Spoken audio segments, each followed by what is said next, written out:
సాయినాథ్ మహారాజ్ కి జై.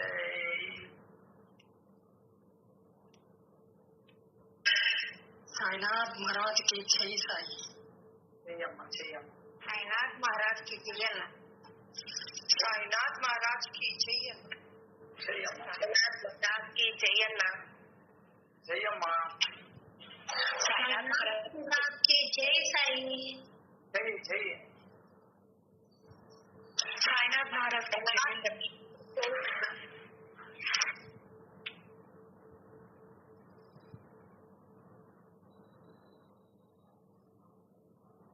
ఈరోజు 12వ తారీఖు సాయిరాము. సార్ తమ్ముడు ఈరోజు ఓకే.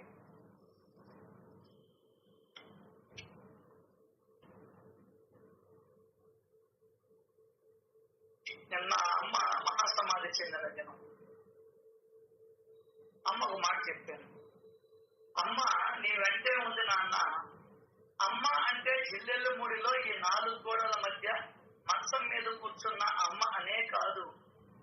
దేనికైతే ఆది అంతము లేదో, ఏది సర్వానికి అది ఆది అంతమో అది అమ్మ అంటే. సేమ్ బాబా.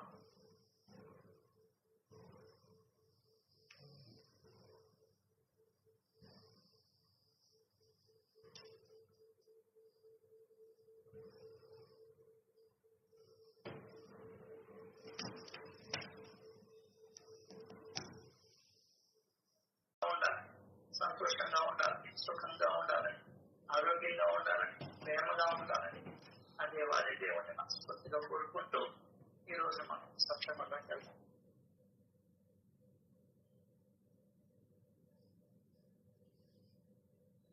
అది మహాత్ములు అంటే ఎవరంటే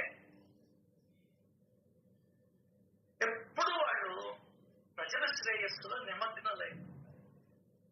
ఒక కుటుంబ పెద్ద ఏం పని చేస్తుంటాడు చెప్పు? కుటుంబ శ్రేయస్సులో నిమగ్నమై ఉంటాడు. కాబట్టి వీడిని లౌకిక తండ్రి అని.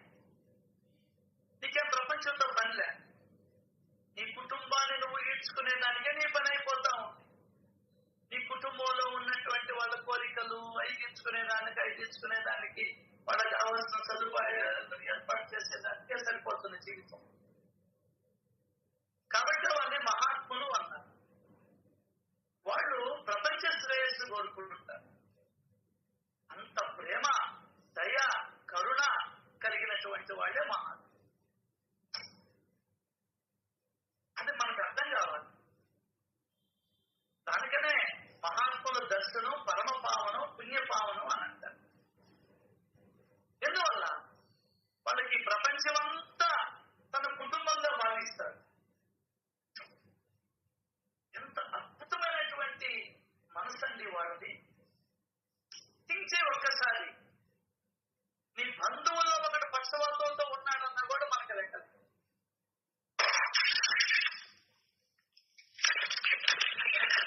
వాళ్ళు ఎప్పుడు ఇతరుల శ్రేయస్సే కోరుకుంటూ ఉంటారు. వాళ్ళకి ఇంకేం అక్కర్లే ఈ ప్రపంచం. నువ్వు బాగుంటానని నేను బాగుంటాను. ఎంత గొప్ప ఉదాత్త హృదయం అండి. ఇవన్నీ మనం ఆలోచించాలి. ఇవన్నీ మనం పరిశీలన చేసుకోవాలి. చేస్తోంగా మన మనసులు మారుతాయి సార్. మనిషి ఆయుష్ ఎంతో తెలుసా? 432,20,00,000 సంవత్సరాలు sir. Please kindly understand what Satcharitra is saying. Satcharitra ఏం చెప్తుందో నువ్వు అర్థం చేసుకో. కల్పం, మనిషి ఆయుష్ కల్పం అంటే 432,20,00,000 సంవత్సరాల ఆయుష్ ఉన్నా ఎక్కడ తిరుగుతుంటావు నువ్వు? దేంట్లో తిరుగుతూ ఉంటావు? దానికి సాధన నీ మనసు హాయిగా ఉంచుకునేదాన్ని. మనకు అది తెలియలేదు సార్, టెక్నిక్ తెలియలే. అందరూ బాగుంటారని కోరుకోవడంలో ఉన్నటువంటి ఆనందం ఇంకెక్కడా లేదు. దానికనే పెద్దవాళ్ళు అన్నారు, ఇరుగు చల్లనా పొరుగు చల్లనా.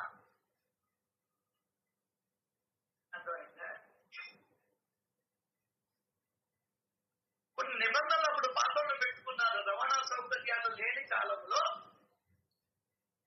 నువ్వు ఈ దేశాన్ని దాటకూడదు, సముద్రం దాటకూడదు అని పెట్టుకున్నారు. ఎందువల్ల అప్పట్లో ప్రయాణ సౌకర్యాలు లేవు, రవాణా విషయాలు లేవు. ఇంకా నేను దాన్నే పట్టుకొని ఉంటానంటే ఎట్లా కుదరదు. ఎప్పుడో చెప్పారు వేద భూమిలో, వేదాల్లో రాసినప్పుడు పడవలు ఎక్కడ, ఎప్పుడు మనిషి తెలివి ఎక్కడ పెరిగింది, ఆ రోజుల్లో చెప్పిన మాట. కానీ వివేకానందుడు అది దాటాడు. ఈ విశ్వమంతా తన కుటుంబం అనుకున్నాడు. అర్థమైందా? ఈ వేదాన్ని అందరికీ అందించాలి అని అనుకున్నాడు. చాలా చూడండి, కొంతమంది సముద్రం దాంట్లో వాళ్ళ నియమం పెట్టుకున్నారు. ఓకే, మంచిదే. కానీ వివేకానందుడికి విశాల హృదయం. నా బిడ్డలు అలాంటి పోతున్నారు తిండి లేక. అక్కడికి వెళ్ళి వాళ్ళకి ఈ జ్ఞానాన్ని ఇచ్చి డబ్బులు తెచ్చుకున్నారు. నేరుగా వచ్చి మొత్తం మూట అదిగో బ్రహ్మానంద స్వామి ఇచ్చి, అబ్బా నా బరువు తెలియదయ్యా. ఆయన మఠాధ్యక్షుడు. ఈ డబ్బులు సరిగ్గా వినియోగించమంటే దానికనే వాళ్ళు ఎవరు పెళ్లిళ్ళు చేసుకోవాలి. ఎందువల్లంటే కుటుంబంలో ఉంటే ఆ కుటుంబం మీద ధ్యాసపోతే డబ్బులు దానికి మధ్యస్తారు. ఆంతర్యం అది. మనకి పెళ్లిళ్ళు ఉండకుండా ఉండేదానికి ఆంతర్యం అది. కొడుకులు భార్య ఉన్నప్పుడు నగ చేయించమన్నదంతా చేయించాలా? కొడుకు డబ్బులు ఇవ్వాలి దీంట్లో నుంచి ముందులో నుంచి. ఇప్పుడు అదేగా జరిగేదే తిరుమల. ఆ డబ్బులు ఎంతగా చేస్తున్నారో ఎవరికి తెలియదు. ఆ విధంగా ఆయన ఇచ్చిపుచ్చుకోవడం ఇది మాస్టర్ సిస్టమ్. మన వేద విజ్ఞానాన్ని వాళ్ళకి ఇచ్చాడు, వాళ్ళ దగ్గర లేదని డబ్బులు తెచ్చుకున్నా. తన సొంతాన్ని ఉపయోగించుకోవాలా. అప్పటికి వాళ్ళ అమ్మోళ్ళు గట్టిగా దారిద్ర్యాన్ని అనుభవిస్తున్నారు. ఒక పూట తిండి ఉందో లేదో కూడా తెలియదు. కుటుంబం గురించి పట్టించుకోవాలా. ఇంటికి పెద్దవాడు మళ్ళీ పిచ్చి చెల్లెలు త్యాగం సార్. అదేదో సినిమాలో వాడు బొమ్మ పెట్టుకొని పోతుంటే కాల్చేస్తాడు ఎన్టీఆర్. 1000 మంది చనిపోయేదానికన్నా 1,00,000 మంది చనిపోయేదానికన్నా ఒక్కడు పోవడం లేదని చెప్పిన కాల్చవసరం పడుతుంటాడు.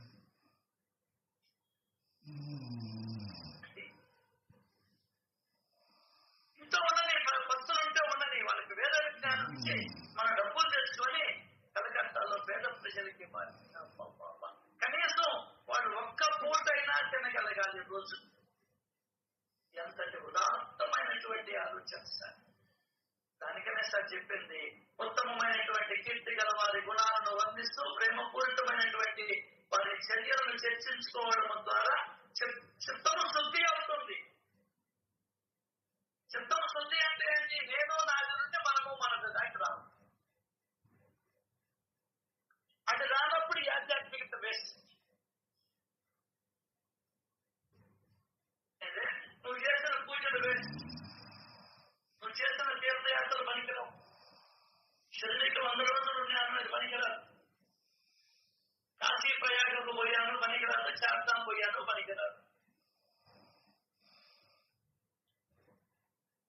దానికనే ఆయన అన్నాడు, దయాగుణాన్ని గ్రహించు అన్నాడు. అంతే మాట. అంటే దయాగుణం దర్శనం. ఆయన దయాగుణాన్ని అలవర్చుకోమంటే నీ దయ మాకుంటే ఆయన చెప్పింది చేయలేను. ఆయన చెప్పింది చెయ్యి. సకల ప్రజల శ్రేయస్సు, కనీసం మన ఇంటి శ్రేయస్సే మనకు తెలియదు. దానికోసం వాళ్ళని తలుచుకోవాలి సార్. నువ్వు నేను చెయ్యలేని పనిని ఆయన చేస్తాడు. అదే నువ్వు నేను చెయ్యలేని పనిని ఆయన చేస్తాడు.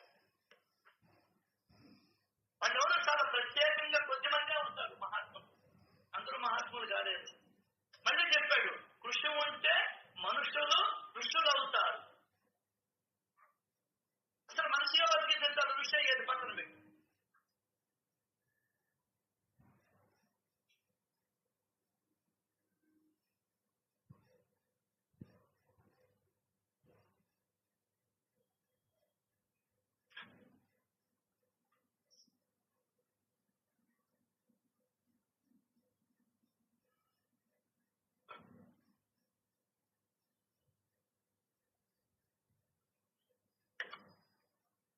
చాలా గొప్ప వస్తారు మహాత్ములే. ఏం పట్టేస్తారు బిబి నరసింహ స్వామి హాయిగా ఇంట్లో కూర్చోటి నా లాయర్ వృత్తి చేపట్టి very very very very famous lawyer BB Narasimhaswamy. ఆ వయసులో 2 బిడ్డలు పోగొట్టుకొని భార్యను పోగొట్టుకొని ఏం సార్ వాటిలో ప్రశాంతంగా ఉండాలని అనుకోలేదే. పాటుపడ్డారు సార్, మన కోసం పాటుపడ్డారు సార్. ప్రార్థనే వాడు ప్రార్థన స్మరణీయులు సార్.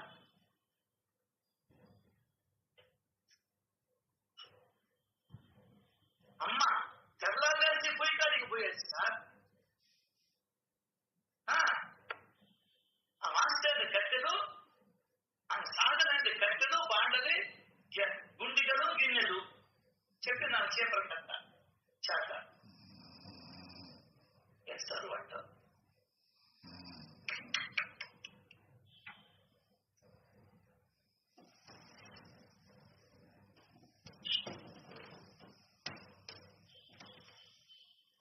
ఆయన తోస్తే రాంబాబు పొద్దున్నే భార్య భర్తలు వంటశాలకు వెళ్తున్నారు సార్.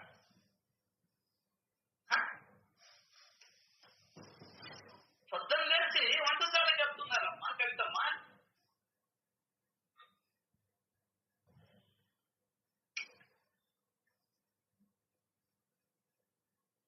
అసలు వాళ్ళ ఆలోచన విధానం ఏంటి సార్?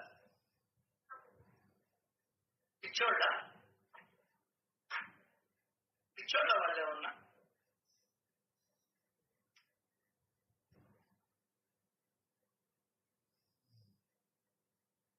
ఆలోచించే ప్రయత్నం జరగాలి సార్. ఇదంతా దేనికంటే చిత్తము శుద్ధి అయ్యేదానికే.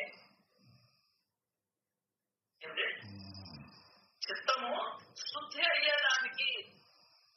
చిత్తశుద్ధి లేని శివ పూజ లేదరా విశ్వద అవిరామ వినుగవేమ. నీ వంతు ప్రయత్నం. వాళ్ళెప్పుడు సకల ప్రజల శ్రేయస్సు. ఇంకే పని పాట లేదా వాళ్ళకి?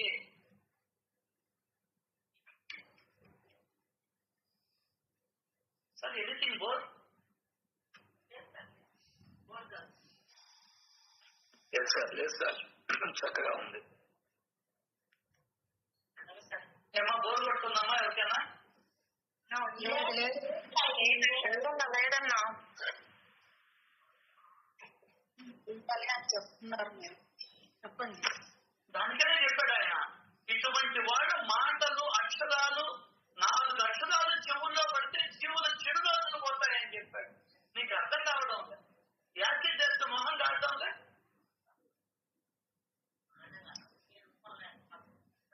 అగ్గిపెట్టెలకి ఇస్తే స్టవ్ వెలగడం లేదు. ఈ మాత్రం లేదు. భగవంతుడి మాటలు వింటే నీ చెడు రోజులు పోతాయన్న నమ్మకం లేదా నీకు? ఆలోచించే ప్రయత్నం చేయి. నా మాటలు బ్రహ్మలిఖితాలు అన్నాడు ఆయన. మనం నమ్మావా?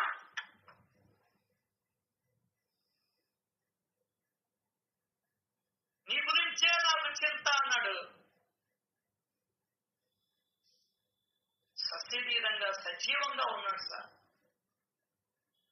సచ్చరిత్రలో.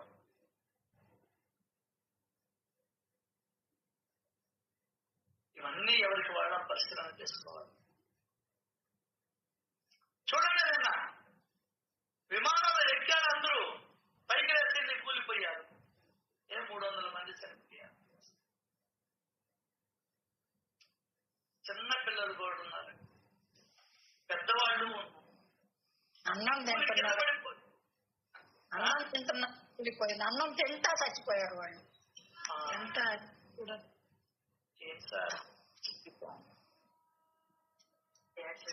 జీవితానికి నువ్వు ఎంతో పెద్ద ఇది కావాలా, కొంచెం ప్రేమ కథ కావాల్సింది.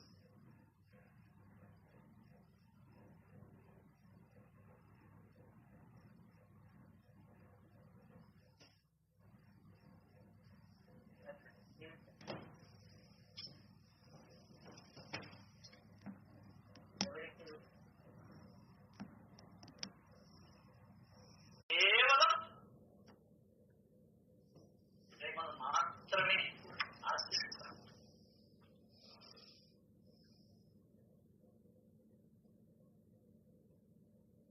ఇంకేం అక్కర్లేదు సార్.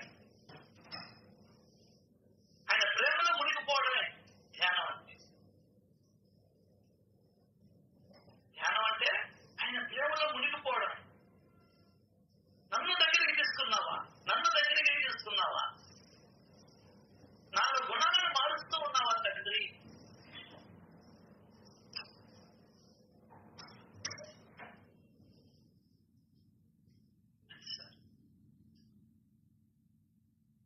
ఎప్పుడు నిరంతరం ఉంటారు, ఎప్పుడు సకల ప్రజల శ్రేయస్సులో మునిగిపోయి ఉన్నటువంటి వారిని ప్రేమగా, ప్రేమపూరిత మనస్సులతో, సాయిబాబా సాయిబాబా సాయిబాబా అది కాదు ప్రేమపూరిత మనస్సు అంటే. నువ్వు నీ మనవని ఎంత ప్రేమగా పిలుస్తావో అంత ప్రేమగా పిలు. మనస్సులలో, ప్రేమపూరిత మనస్సులతో పోతాం. కత్తిపెట్టుతో పోస్తాం, పొయ్యితో అన్నం ఉడుకుంటాం. అట్లాగా మనస్సులతో, ప్రేమపూరిత మనస్సులతో నిరంతరం గుర్తుకు తెచ్చుకోండి. ఇంకేం చేయదు.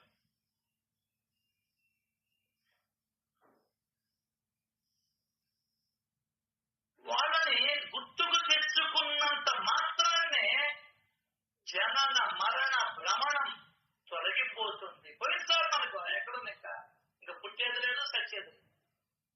పుట్టుకుంటే సాగు ఉంటుంది, పుట్టిక లేకపోతే ఏముంటుంది, ఇంకా లేదు, అయిపోయింది. మనం 3 పుట్ల స్మరణ చేసుకుంటున్నాం.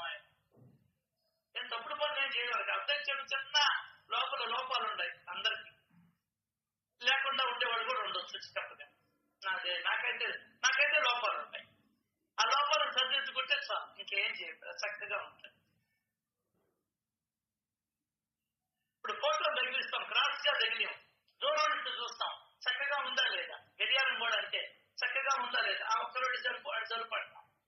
అట్లా మన లోపల అడ్జస్ట్మెంట్ కావాలి, ఒకరితో ఒకరు అడ్జస్ట్మెంట్ కావాలి, ఒకరిని ఒకరు ప్రేమించుకోగలగాలి. జస్ట్ అంటే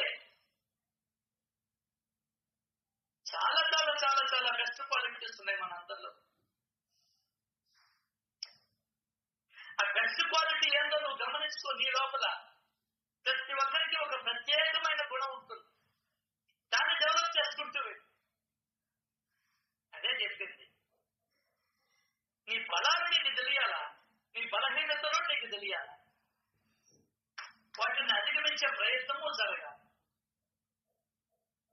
ఇవన్నీ లేకుండా నేను అక్కడికి పోయాను ఇక్కడికి పోయానంటే ఏం లాభం? అంటే నీ ఇష్టాలు కూడా తెలియాలి నీకు ముందర. నీకేంటి ఇష్టం ఆ పని చేయి.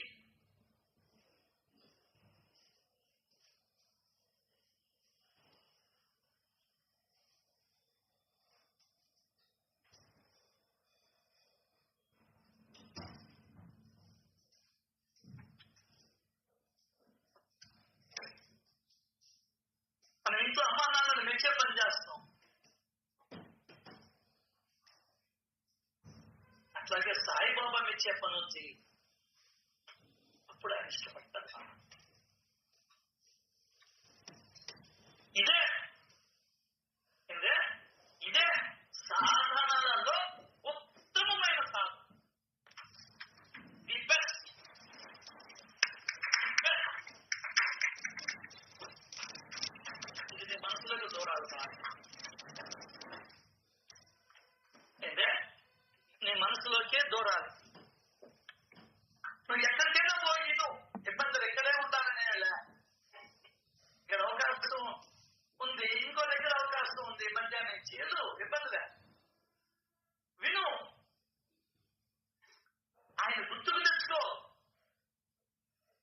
సత్సంగంలో ఆయన గుర్తుకు తెచ్చు, ఆయన లీలలు, ఆయన చరిత్ర, ఆయన మాటలు.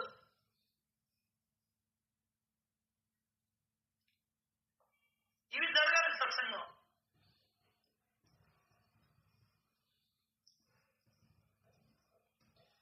అలా ఆయన ఆ లీలల్ని గుర్తుకు తెచ్చుకోవాలి. అప్పుడు ప్రేమ కలుగుతుంది. అటువంటి ప్రేమ పూరిత మనస్సులతో నిరంతరము స్మరించండి అంటే 24/7. అట్లా వీలు కాకపోయినా కనీసం మనం 3 గంటలన్నా ప్రయత్నం చేయాలి. ఖాళీ కిందప్పుడన్నా ప్రేమించుకుందాం. ఖాళీ కిందప్పుడల్లా గీరుకుంటుంటా.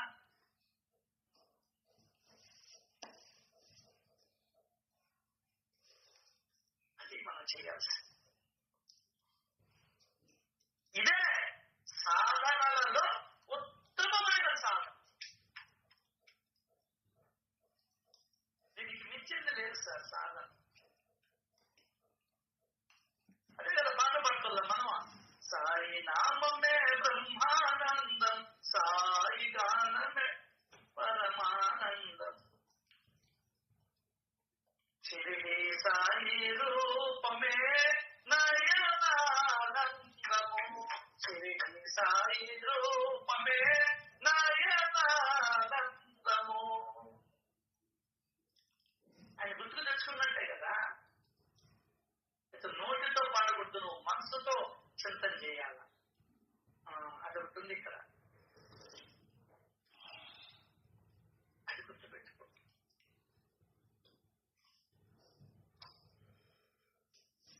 ఇదే సాధనలలో ఉత్తమమైన సాధన. ఇంకేలా పారాయణ చేయొచ్చు, సత్సంగాలు వినొచ్చు, 4 భజన పాటలు పాడుకోవచ్చు. నీ ఇష్టం అది.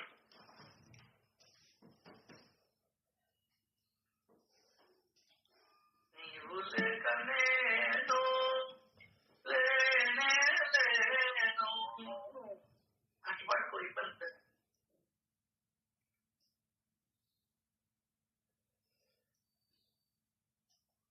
మధ్యలో పెట్టగలరు అనుకోబాకండి. ఈరోజు బండి మీద మార్కెట్ నుంచి వస్తూ ఉంటే భగవంతుడి గుణగణాలను మనం కీర్తించమన్న. అవునా?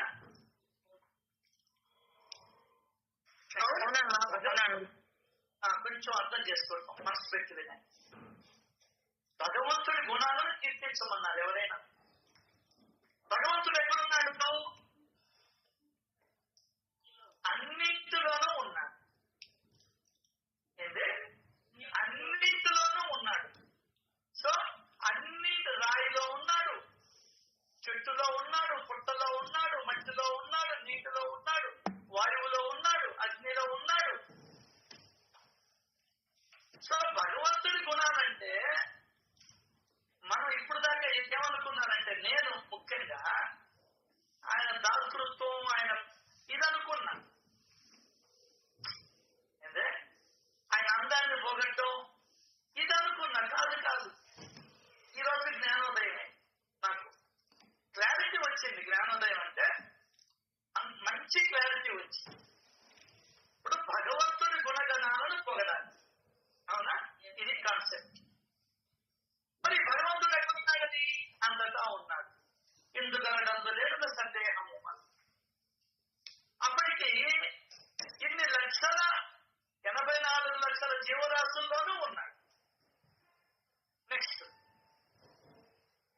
కదిలేటి కదలనటువంటి వాటిల్లో కూడా ఉన్నాడు. వీటన్నిటిలో ఆయన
ఇచ్చే గుణంగా ఉంది.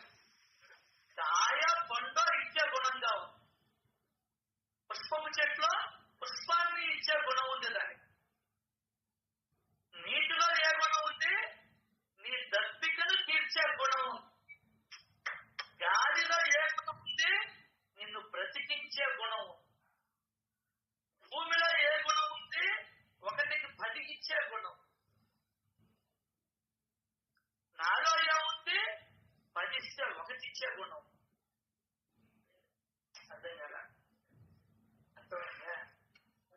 పండులో ఏ గుణం ఉంది? మామిడి పండులో తీయగా ఉండే గుణం ఉంది. మన వాళ్ళు అంటారు, అరే వాడి గుణం మంచిది కాదురా అనుకుంటారు. ఇంకా 10 అయితే వాడికి పుట్టినట్టు గుణం రా.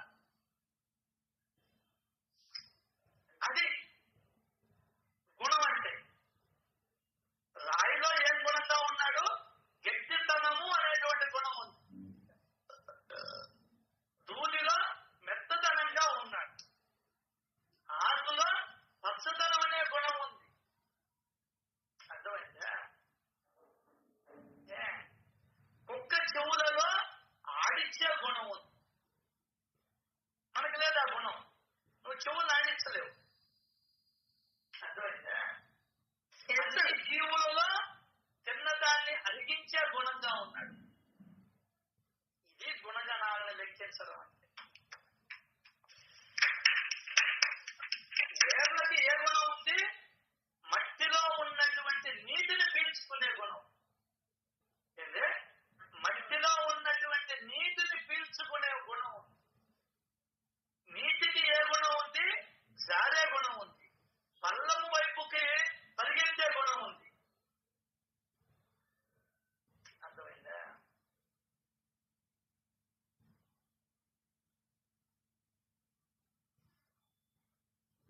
అట్లా కొన్ని వేల రకాల లక్షల గుణాలు ఉన్నాయి భగవంతుడి. దానికనే ఆయన గుణగణాలను లెక్కించడంలో అందరూ ఓడిపోయామని చెప్పుకుంటారు. తప్పని కాదండి నేను దేవుడి గురించి పాటలు పాడటం. ఇంకా నువ్వు అంతకు మించి పోలేవు. నీల మేఘ శ్యామ ఓ దండరామ రఘుకులాత్మ సోమ పరంధామ సార్వభౌమ. అంటే ఇంకా మించి ఇంకా నువ్వు ఎన్నిసార్లు పాడినా అదే దిక్కుని. అర్థం కాదా? ఆయన గుణాలు మనం ఎవ్వరూ లెక్కించలేము. పాముకి పాకే గుణం ఉంది. కప్పకి గెలిచే గుణం ఉంది. నడువుతుంది కప్ప. ఇట్లుంటది. 4 కాళ్ళు ఉంటే వెనకాల కాళ్ళ మీదనే కూర్చొని ఉంటాడు.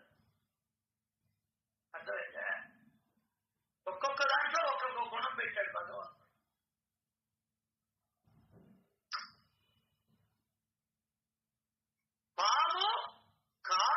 పాము కాటు వేసే లోపలే తప్పించుకునే గుణం ఉంది ముంగీసలో. అంత స్పీడ్ అది మీలాగనే. ఇవి గుణాలు అంటే మనకు చెప్పలా ఎవరు అంటే చెప్పలా.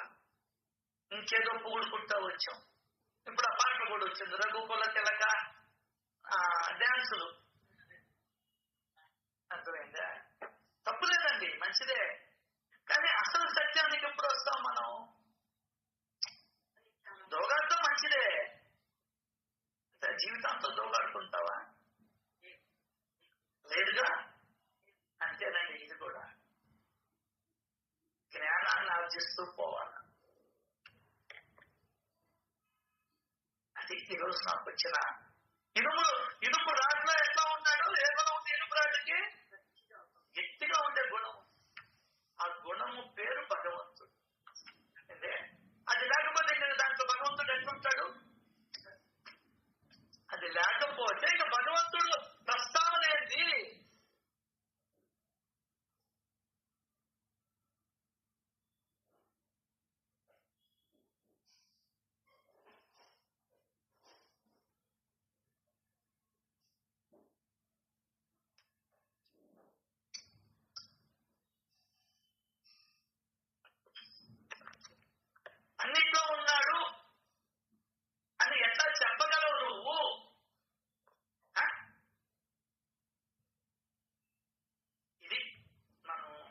తెలుసుకోవాల్సిన జ్ఞానం. భలే సంతోషపడ్డా. రబ్బరుకి ఏ గుణం ఉంది? సాగే గుణం. నేను సాగదీయం. నీ తల కాలు పట్టుకుని లాగిన కూడా నువ్వు పొడికి ఎదగలేవు. అర్థమైందా?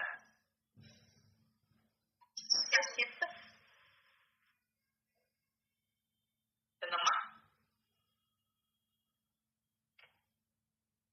అద్భుతం అనుకుంటా, అద్భుతంగా ఉంది.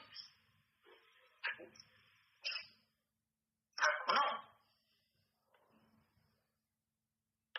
సూర్యుడికి ఏం గుణం ఉంది? ప్రకాశించే గుణం ఉంది. చంద్రుడికి చల్లదనం ఇచ్చే గుణం ఉంది. కుండకి చల్లదనం ఇచ్చే గుణం ఉంది. అది అది భగవంతుడి గుణాలు. మనం ఏం లేదో చెప్పుకున్నాం ఇప్పుడు దాకా. ఆయన అందంగా ఉంటాడు, నిజమే ఆయన అందంగా ఉంటాడు. మరి గొంగళ పురుగు కూడా అందంగానే ఉంటుంది, దాన్ని పెట్టి పూజించదా?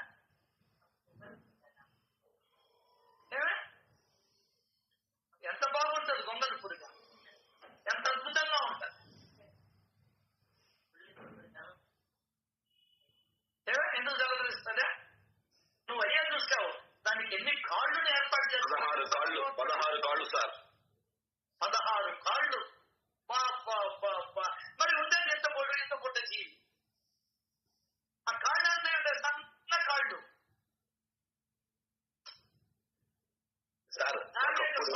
చూడాలా నువ్వు? ఒకప్పుడు జలదరిచేది, ఇప్పుడు ఆయన చేసిన విధానం చూసి ఆశ్చర్యం ఉంది.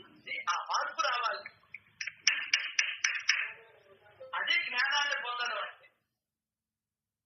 రామచరికనే పెంచుకుంటాను, ముక్కు ఎర్రగా ఉంటుందంటే నీ ముక్కును పొడిచి పెడుతుంది.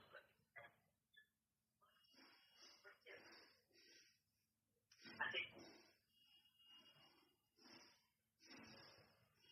అద్భుతం. ఆయన గుణాన్ని పొగిడడానికి ఆదిశేషుడికి 10 తలలు కలిగినటువంటి 10 నోళ్లు కలిగినటువంటి ఆదిశేషుడు కూడా ఇంకా పడికి వాళ్ళగా. నీకు నాకు ఏం అర్థం? ఏది పని పాట లేకుండా ఎప్పుడు భగవంతుడిని మోస్తూ ఉండే ఆదిశేషుడికి కూడా ఇంకా మనం అన్ని పనులు ఉండేవాళ్ళం. మనకెక్కడ వీలవుతుంది.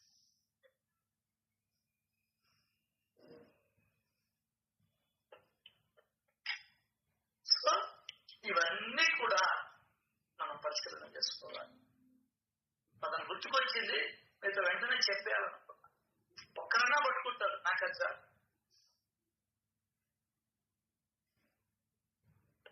సో అటువంటి ఆయన స్మరణ చేయాలి. ఇన్ని రకాలుగా నీకు నాకు తోడ్పాటుని అందిస్తున్నాడు. అంటే ఇన్ని రకాలుగా మనకు తోడ్పాటును అందిస్తున్నాడు భగవంతుడు.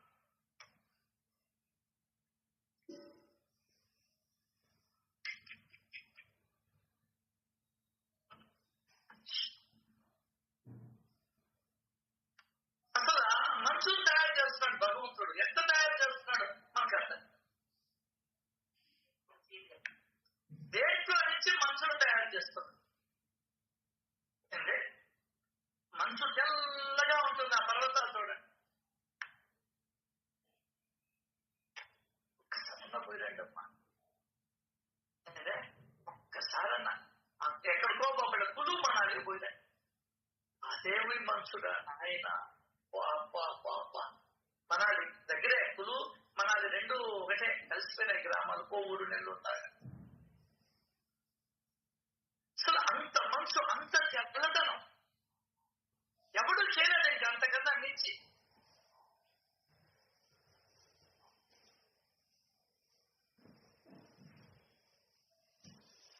మర్చిపోకుండా జీవితంలో గుర్తుపెట్టుకోండి. భగవంతుడి యొక్క వైభవం చూడాలంటే, భగవంతుడి యొక్క బ్రహ్మోత్సవాలు చూడాలంటే అక్కడికి వెళ్ళాలి. పెద్ద ఖర్చు లేదు, ఇబ్బంది లేదు. కాళ్ళైనా పట్టుకోండి, జనాలు కాళ్ళు, ఇంట్లో వాళ్ళ కాళ్ళు. మన జీవితం ధరించిపోవాలి. వచ్చిన దానికి సార్థకత ఏర్పడు. ఎప్పుడు ఈ ఇల్లు తప్ప ఇంక వేరే ప్రపంచం లేకుండా పోతూ ఉంది. అప్పుడు చూడటం లేదు, ఇప్పుడు చూడటం లేదు భగవంతుడు. ఆ ఎత్తైన పర్వతాలు, కొండలు, కోనలు, గలగలగల పారేటువంటి గంగమ్మ తల్లి,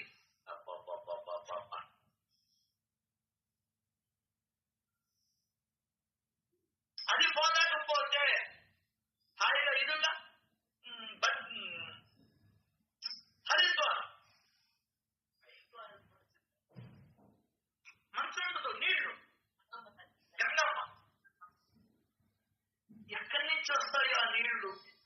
కొన్ని లక్షల కోట్ల క్యూసెక్కుల నీళ్లు పారుతానే ఉంటాయి, పారుతానే ఉంటాయి, వస్తానే ఉంటాయి. ఎక్కడి నుంచి వస్తున్నాయి అది? అమ్మా అమ్మా అమ్మా, అసలు ఎంత ఆకర్షిస్తుందో తెలుసా నీకు? అంతకు వెళ్ళిపోవాలనిపిస్తుంది. నాకు వెళ్ళిపోవాలనిపిస్తుంది సార్. అంత కూడా అనే అనుభూతి కలిగింది. అమ్మ ఎప్పుడు బిడ్డలు పిలుస్తూ ఉంటుంది. ఎందువల్లంటే అమ్మకి ఇష్టం బిడ్డలండి. నీకు ఇది అర్థం కాదు. ఆకర్షణ, ఆకర్షణ.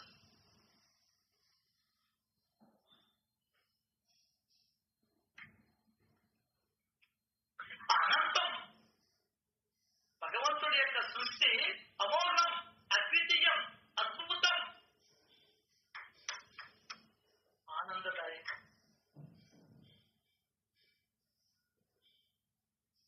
హరిద్వార్ కన్నా వెళ్ళండి, పెద్ద ఖర్చు కాదు. డైరెక్ట్ ట్రైన్ ఉంది ఇక్కడి నుంచి, డైరెక్ట్ ట్రైన్ ఉంది. అక్కడ దిగి ఒక రాజ్యంలో 4 రోజులు ఉండి వచ్చేసి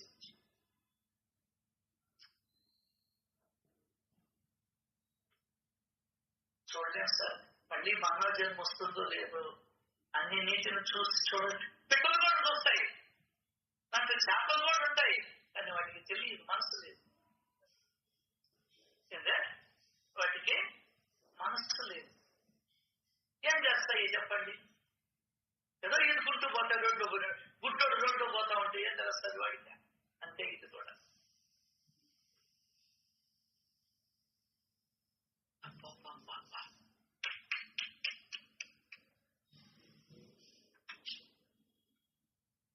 ఇదే మాస్టర్ గారు చెప్తారు, నువ్వు ధ్యానానికి కూర్చున్నప్పుడు అలా ఆ కొండల్ని గుర్తుకు తెచ్చుకోమన్నాడు. సినిమాలో చూపిస్తున్నా ఆ నీటిని గుర్తుకు తెచ్చుకోమని, అనంతమైనటువంటి సముద్రాన్ని గుర్తుకు తెచ్చుకోమని.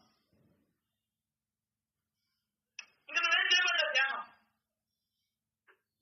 భగవంతుడి యొక్క అద్భుతమైనటువంటి ప్రతిభా విన్యాసాన్ని గుర్తుకు తెచ్చుకోమని.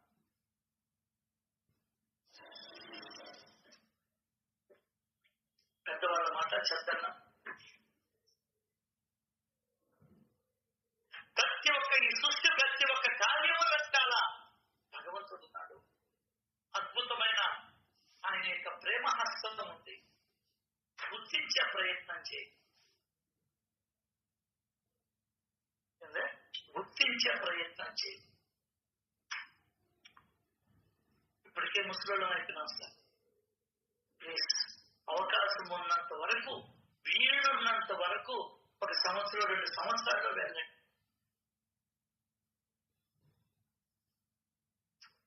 తర్వాత మొగుడికో పెళ్ళానికో రోగాలు వస్తాయి, వాడిని వదిలిపెట్టి పోలేం. సంఘానికి భయపడతాం, వాళ్ళు బొమ్మన ఇంట్లో వాళ్ళు బానీరు. బ్రతుకు బస్ స్టాండే నా అప్ప. 1 వారం రోజులు సార్. ఈ జీవితంలో అత్యంత విలువైనటువంటి ఏదన్నా గుర్తులు ఉన్నాయి అంటే అలా వెళ్ళి అక్కడ కూర్చొని మనసారా భగవంతుని అసలు ఒక సాధన చేయబడ్డా. ఇక్కడన్నా వినాలా, మనసును కుదురు పడాలంటే అక్కడ ఏమీ పడ్డా. అమ్మని చూస్తా ఉంటే సార్. ప్లీజ్ ట్రై చేయండి. నాకు వల్ల కాదు అని ఈ మాట చెప్పాలి. నీకే ప్రయోజనం, నాకు కాదు. ఎప్పుడు నెల్లూరేనా? యశనగరైనా నేను ఉండేది. సరే మాదంటే సర్వీస్ అయిపోయింది, మీరు వయసులో ఉన్నారు, వెళ్ళండి చూడండి, ఇంట్లో వాళ్ళ కాళ్ళు పట్టుకోండి. నేను ఇంకేం అడగను, సంవత్సరం దాకా వస్తువులు అడగను, 2 ఏళ్ల దాకా తిండి కూడా 1 పూటే తింటానని చెప్పండి. కావాలంటే ఆస్వాదించండి భగవంతుడు. తెలియదమ్మా మనకు తెలియదమ్మా. అద్భుతమైనటువంటి భగవంతుడి నైపుణ్యాన్ని చూద్దాం. శిల్పకళ గారు చూసేది వాడి నైపుణ్యాన్ని చూద్దాం, వాడి యొక్క సృష్టిని చూద్దాం. రామప్ప గుడికి కొన్ని లక్షల మంది పోతూ ఉన్నారు. అద్భుతమైనటువంటి మాన్యుమెంట్. అది పక్కన పెట్టి తాజ్మహల్కి కొన్ని లక్షల మంది పోతున్నారు. ఎంతమంది చూస్తున్నానికి పోవడం వాళ్ళకి వాళ్ళకి అర్థం కాదు భగవంతుడి ప్రజ్ఞ. కనీసం మన 50 మంది కన్నా అర్థమైంది భగవంతుడు అంటే ఏందని. దానికి వెళ్ళాలి మనం, దానికి వెళ్ళాలి.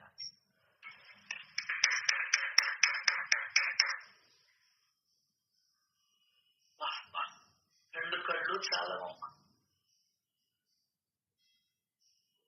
2 కళ్ళు చాలా. ఏదో మన కోసం సృష్టించాడు, మన ఆనందం కోసం సృష్టించాడు, అప్పుడు పడేదానికి సృష్టించాడు. ఈవిడు నా యొక్క అద్భుతమైనటువంటి పనితనాన్ని చూసి నివ్వెరపోతాడు, అప్పుడు పడతాడు, ఆనందిస్తాడు. ప్రేక్షకులు ఆనందించడమే నా యొక్క లీలకి సంపూర్ణత అన్నాడు. ప్రేక్షకులు అంటే మనం చూడటం, ఆయన చూడాలి. ఎట్లా చూడాలి? ప్రతి దాంట్లోనూ చూడాలి. ప్రతి దాంట్లోనూ చూడాలి అంటే ప్రతి దాంట్లోనూ ఆయన తయారు చేసినటువంటి విధానాన్ని చూడాలి. అర్థమైందా? ఆయన నైపుణ్యాన్ని చూడాలి, ఆయన అమోఘమైనటువంటి తెలివితేటలను చూడాలి. ఒక పులిని ఎట్లా సృష్టించాడు, ఒక ఏనుగుని ఎట్లా సృష్టించాడు, ఒక నల్లిని ఎట్లా సృష్టించాడు, ఒక గొంగలి పురుగుని ఎట్లా సృష్టించాడు, అదే రంగురంగుల సీతాకోక చిలుకను సృష్టించాడు, అద్భుతమైనటువంటి పురి విప్పిన నెమలిని సృష్టించాడు భగవంతుడు.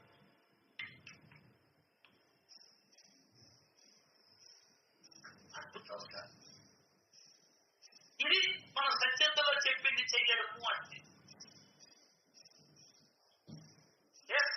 అప్పుడు పడతాడు, అప్పుడు నన్నే ధ్యానిస్తాడు. సాయి సాయి సాయి, అబ్బబ్బబ్బబ్బబ్బా, ఎక్కడదయ్యా ఇంత మంచు, ఎక్కడదయ్యా ఇది నీళ్లు, సాయి సాయి. చూస్తే నీకు అర్థం. ఎక్కడ చూడాలిగా? భగవంతుడిని చూడాలిగా. అద్భుతం అద్భుతం, మహా అద్భుతం.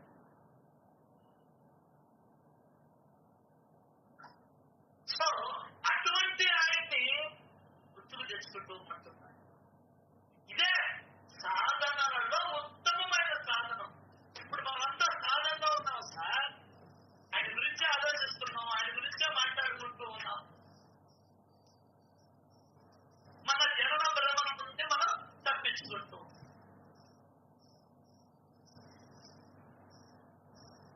దీనికోసం ఒక డబ్బు అయినా ఖర్చు కాదు.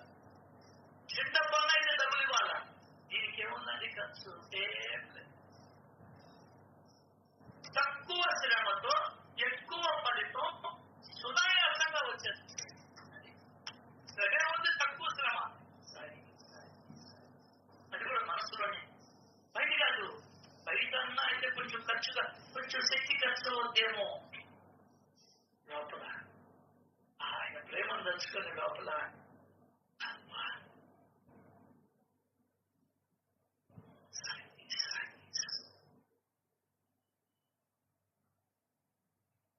మరి ఎప్పుడు ఎక్కడ చేయాలనుకున్నాను? ఉత్తరంలో. ఇప్పుడే ఎందుకు అంటుంటారు కొంతమంది ఇళ్లలో, ఇంకెప్పుడు అన్ని ఉడికిపోయిన తర్వాత నువ్వు ఎక్కడికి పోగలవు? అసలు నీ మనసు భగవన్నామం మీద నిలుస్తుందా, రోగాల మీద నిలుస్తుందా? దానికనే చెప్తున్నాడు, ఇంద్రియాలు దృఢంగా ఉన్నంత వరకు. అసలు ఎక్కడున్నాయి 40 ఏళ్ళకి గంజి రోగాలు వచ్చేసాయి. ఇప్పుడు పిల్లకాయలకి 35-40 గంజి రోగాలు వచ్చేసాయి. గ్యాస్ లోపల జడు కుబ్బరంగా ఉంది, గ్యాస్ అంతా దాని మీదే ఉంటుంది. మోకాళ్ళ నొప్పులు, గ్యాస్ అంతా దాని మీదనే ఉంటుంది. ఒళ్ళు నొప్పులు, అరికాళ్ళు మంటలు, గ్యాస్ అంతా దాని మీదనే ఉంటుంది. ముక్కు నొప్పి, చెవి నొప్పి, గుండె నొప్పి, చేతుల నొప్పి, కాళ్ళు నొప్పి. నొప్పి లేదు నీకు. ఇంకొందరికి తల నొప్పి, ఎప్పుడు అమృతాన్ని సీసా పెట్టుకొని ఉంటారు చేతులు, ఏదో భగవద్గీత పెట్టుకొని ఉన్నాడు.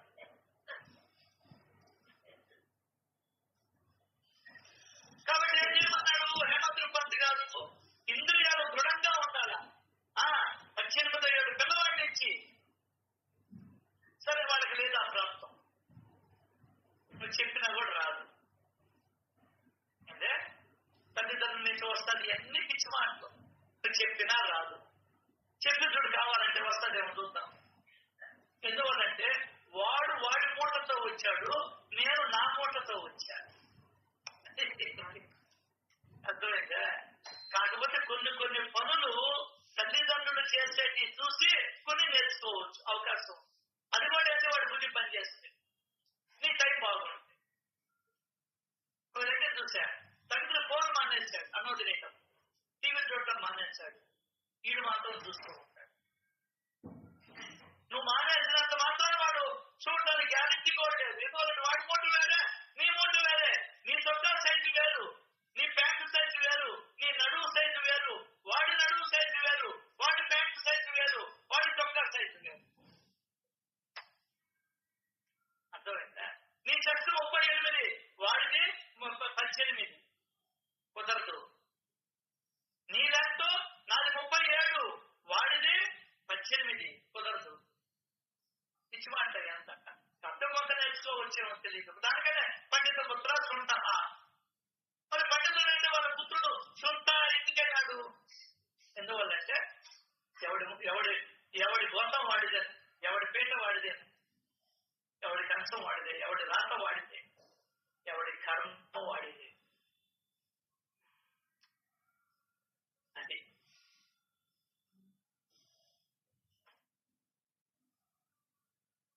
ఇంద్రియాలు దృఢంగా ఉన్నంత వరకు ప్రతి క్షణాన్ని సద్వినియోగం చేస్తారు. చిన్నప్పుడు 70 కేజీ బస్తాలు ఎత్తేసేవాడు, ఇప్పుడు కూరగాయలకి పోతే పట్టలేకుండా అయిపోయింది. నీ సమయం అంతా దేనికి ఖర్చు పెట్టావు? పెట్టేస్తావు. నీ కుటుంబానికి పెట్టేస్తావు, ఏం మిగలకుండా ఉండవు. లాస్ట్ పట్టుబడి వెళ్తాయి. చేయబడలేదా? చెయ్యి, కాదన్నది ఎవరు? కానీ నీకంటూ కొంత చేసుకొని ఉంటే ఇవరికి ఇబ్బంది లేదుగా. అసలు ఇది వయసు వచ్చినప్పటి నుంచి, ఇంద్రియాలు వచ్చినప్పటి నుంచి చెయ్యాలా? చేయలేదు. ఆ పొరవ ఇప్పుడు ఫిల్ చేయాలి కదా. పెద్దోళ్ళు అయిన తర్వాత ఇంకా పెద్దోళ్ళు అయిన తర్వాత సినిమాలు, షికార్లు, ఆ ఊరు ఈ ఊరు జరుగుతుంటే ఎట్లా? చిన్నప్పుడు చేయాల్సింది ఇప్పుడు బందీ చేయాలి కదా.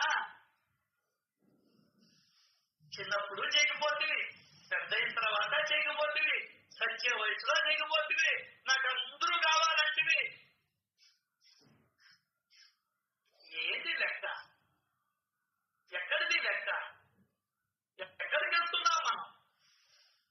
ఇంకెప్పుడు మనసుని మనం చిత్తమని శుద్ధి చేసుకునేది, ఎప్పుడు సత్యతని పొందేది, ఎప్పుడు మనం ఉద్ధరించబడేది?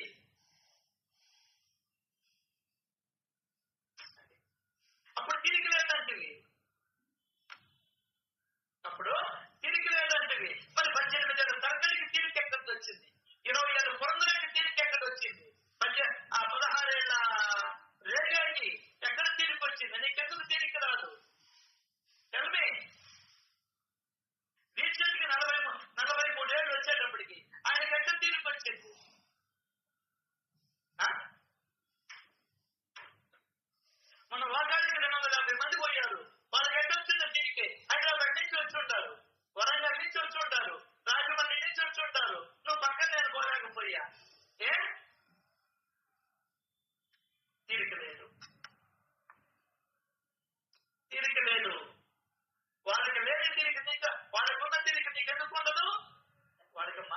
నీకు మనసు లేదు అంతే. దానికనే ఆ మనసును మార్చుకోమంటున్నాడు భగవంతుడు.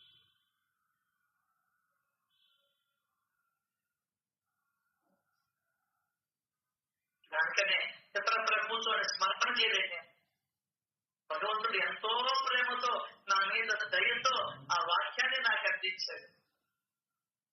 ఏమని? భజన అంటే ఏంది? అక్కడ హరి భజనతోటి మాయను దాటాను అన్నాడు. భజన అంటే ఏంటి? సర్వేంద్రియాలను కేంద్రీకరించి గురువు యొక్క మహిమను వింటే అదే సహజమైన స్మరణ, సహజమైన భజన, సహజమైన కీర్తన. అబ్బా ఆయువు పట్టి చిక్కిదన మూల గ్రంథాన్ని చదవనోళ్ళ సాయిబాబా సాయిబాబా సాయిబాబా సాయిబాబా సాయిబాబా సాయి సాయి సాయి సాయి అంటుంటారు. మూల గ్రంథాన్ని చదివిన వాడు ఇప్పుడు దాకా ఆయన మహిమని చెప్పుకున్నాడు. ఇప్పుడు దాకా ఆయన మహిమని జ్ఞానం చేశాక, ఆయన శక్తి సామర్థ్యాన్ని చూశాక అవి చెప్పుకుంటాడు. జ్ఞానం వస్తుంది.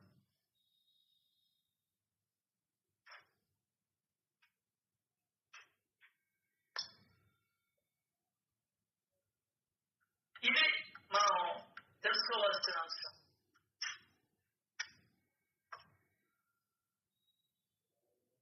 ఇంద్రియాలు దృఢంగా ఉన్నంత వరకు ప్రతి క్షణాన్ని సద్వినియోగం చేయాలి. ఇంద్రియాలు నిలుతారు. అక్కడ ప్రేమపూరిత మనస్సులతో స్మరణ చేయమని. మరి ఇంద్రియాలు నిలుతారు. ఇంద్రియాలు దృఢంగా ఉండాలి. నువ్వు బలిష్టంగా ఉంటేనే నువ్వు నీ మనసుతో చేయగలవు. ఆ నొప్పులు ఈ నొప్పులు ఉంటే ఏం చేస్తావు చెప్పు? కడుపులో 24 గంటలు కడుపు నొప్పి వచ్చింది, దేవుని దగ్గర ధ్యాస కుదురుతుందా? ఇంట్లో ఒకరు చనిపోయారు, నీకు ముఖ్యమైన వాళ్ళు, ధ్యాస కుదురుతుందా?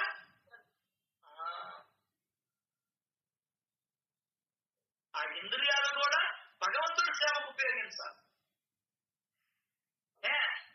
దీన జనుల సేవకు ఉపయోగించాలి. దరిద్ర నారాయణుని సేవకి ఉపయోగించాలి. వివేకానందుడి మాట.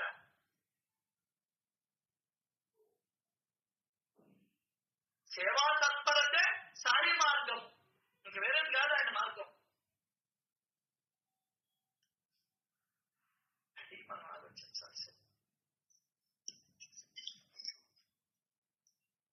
ఇతర దేవతలందరూ మాయ,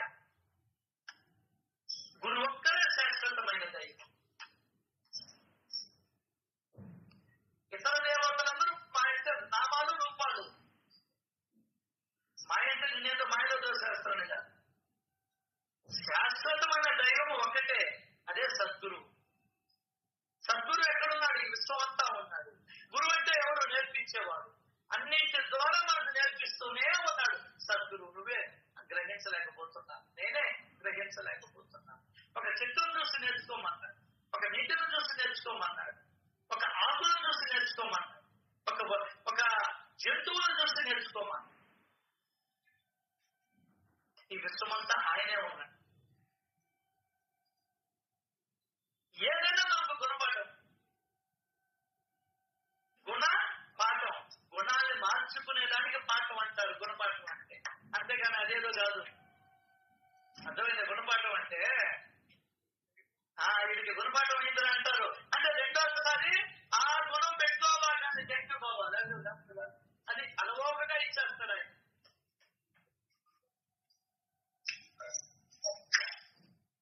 అది గుణపాఠం. నాది కాదు, ఇది ఆయనది. అయినా గుణపాఠం అంటాడు. అంటే అయినా నేను చెప్పానుగా పోవద్దని. అయినా గుణపాఠం నేర్చుకున్నావా? అది గుణాన్ని మార్చుకోవడమే గుణపాఠం.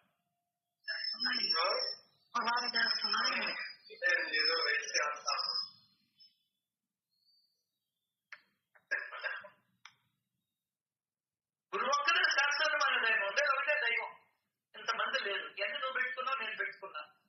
ఒక్కొక్క దానికి ఒక్కొక్క పేరు పెట్టుకున్నాం. 10 మంది పుట్టిన 10 రకాల పేర్లు పెట్టుకుంటున్నా అంతే. వీళ్ళంతా ఒకటే, వీళ్ళంతా ఒకటే. మళ్ళీ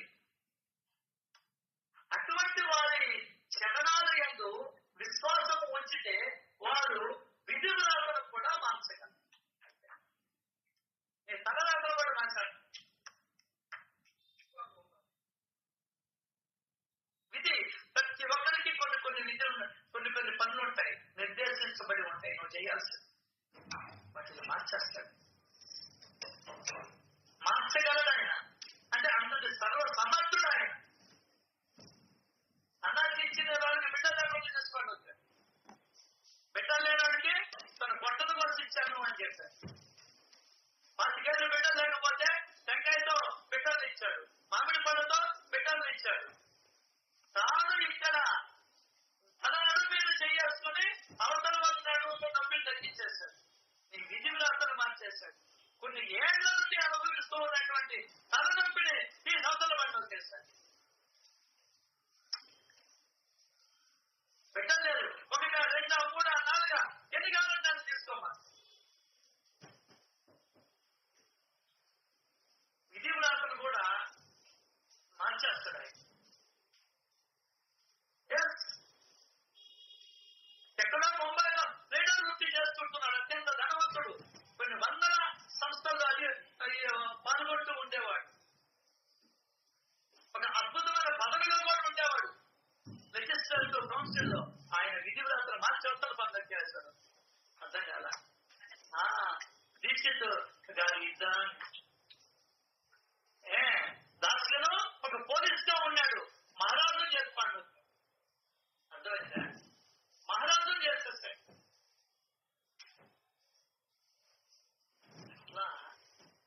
నానాని నానా అని చెప్పుకునే స్థాయికి వచ్చేసాడు. నానా అతని విధి విలాసాలు మార్చేశాడు. మన విధి విలాసాలను మారుస్తూనే ఉన్నాడు. నువ్వు గుర్తించడం అంతే. మన తల్లాటను కూడా అద్భుతంగా మారుస్తున్నాడు. అందుకు ముందు నువ్వు ఎట్టున్నావు, ఇప్పుడు నువ్వు ఎట్టుండవు కంపేర్ చేసుకో. మార్చాడా లేదా చూసుకో. వాళ్ళ విధి విలాసాలు కాదు, మన విధి విలాసాలు కూడా మారుస్తూ ఉన్నాడు.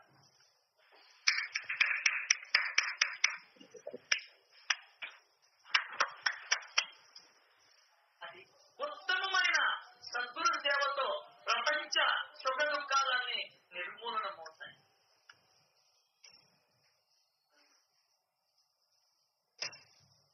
సద్గురు సేవ ఎట్లా ఉండాలి? ఉత్తమమైనదిగా ఉండాలి. ఉత్తమ గురువు గారు ఇక్కడ ఉత్తమమైన సద్గురువు సేవతో ప్రపంచ సుఖ దుఃఖాలన్నీ నిర్మూలనమవుతాయి. సద్గురు సేవ అంటే ఏంటి? అది ఎట్లా ఉండాలి? ఉత్తమంగా ఉండాలి. అంటే ఆయన చెప్పిన దానిని తూచా తప్పకుండా పాటిస్తే అది ఉత్తమమైన సద్గురు సేవ. దాంతో ఏమవుతాయి? ప్రపంచ సుఖ దుఃఖాలన్నీ నిర్మూలనమవుతాయి. భయాజమ్మ ఉత్తమంగా చేసింది సద్గురు సేవ, ఉత్కృష్టంగా చేసింది సద్గురు సేవ. నానాసాహెబ్ చందోర్కర్ శ్యామ ఎవ్వరూ చేయనటువంటి ఉత్తమమైనటువంటి సేవ చేశాడు భగవంతుడికి.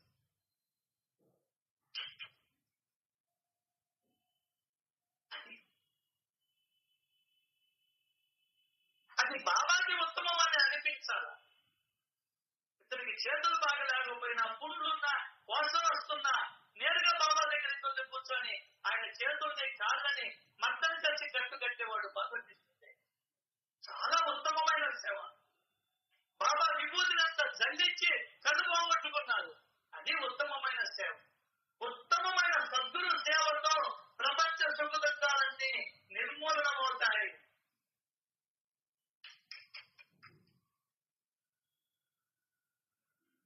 ఆయన అడిగినప్పుడల్లా రొట్టె కూర ఇచ్చారు. వాళ్ళ ఆ గ్రామంలో ఉండేవాడు. 10 సార్లు వచ్చిన, 12 సార్లు వచ్చిన, 5 సార్లు వచ్చిన. ఉత్తమమైన సద్గురు సేవ. ఏమవుతుంది దానివల్ల?